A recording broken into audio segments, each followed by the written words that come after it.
Hotels are supposed to be a place of comfort, a place where you can lay your head down after a long day and forget the world around you. But sometimes behind those identical hallways and identical doors, something else is waiting, something that doesn't belong to this world. Before you book your next stay, listen closely to these two terrifying true hotel horror stories. They might change the way you look at those silent, empty rooms forever. The first story comes from a night clerk who worked the graveyard shift at a small hotel off a lonely highway. The hotel was the kind of place truckers stopped at for a few hours of rest and travelers checked into when they couldn't reach their destination in time.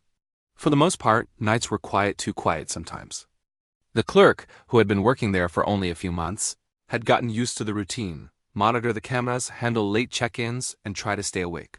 But one night felt different. From the moment he started his shift, he felt like someone was watching him. The lobby felt colder than usual, the kind of chill that sinks into your bones. The phone started acting strange too, ringing with no number on the caller ID, only for silence to greet him when he answered. He brushed it off as technical issues, but the unease grew with every passing minute. Around 2 a.m., the automatic doors slid open and a man walked in. He wore clothes that looked old-fashioned, almost like something from the 1950s. His expression was blank, his skin pale, and he avoided eye contact as he approached the counter. The clerk greeted him, but the man only nodded slightly. When the clerk handed him the check-in form, the man signed his name, though the signature looked more like a shaky scribble than actual writing.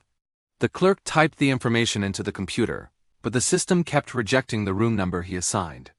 It flashed the word unavailable, even though the room had been cleaned earlier that day. Annoyed and confused, the clerk picked a different room, but the man was already walking down the hallway toward the original door as if he knew exactly where he was going. Wanting to correct the situation, the clerk checked the security camera feed to see how far the guest had gone.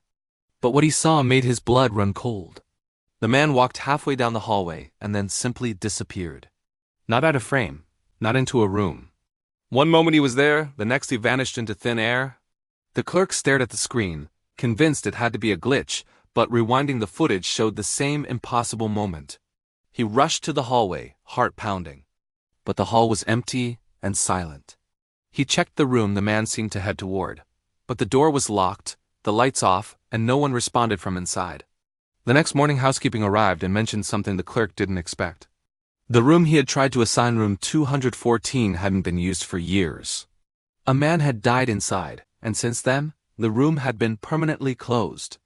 Guests complained of cold spots, shadows under the door, and someone sobbing from inside when the room was empty.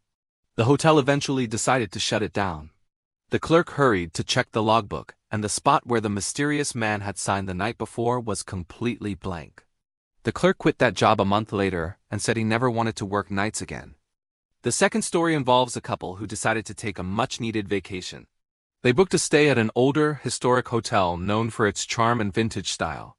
When they checked in, the receptionist seemed friendly, but oddly hesitant when assigning their room.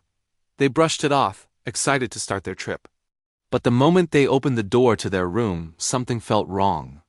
The air felt heavy, cold in places where it shouldn't be.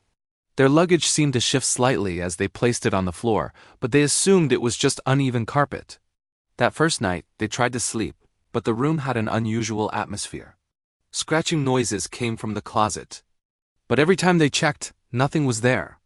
Items like the wife's hairbrush and the husband's wallet disappeared, only to be found later in strange places, like under the bed or inside the bathroom sink.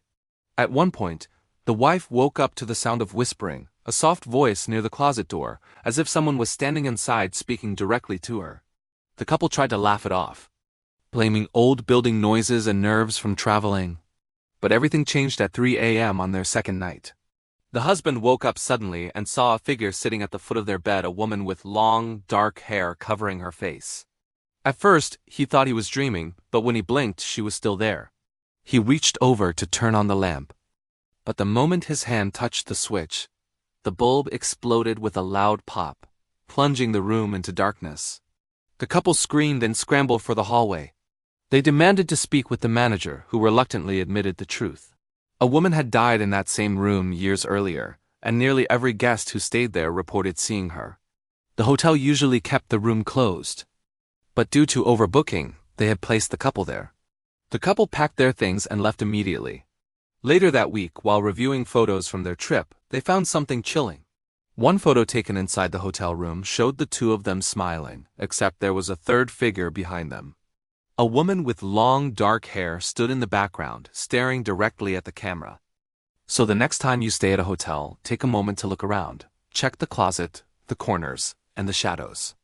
You never know who stayed there before you or who might still be there, watching, waiting, unseen.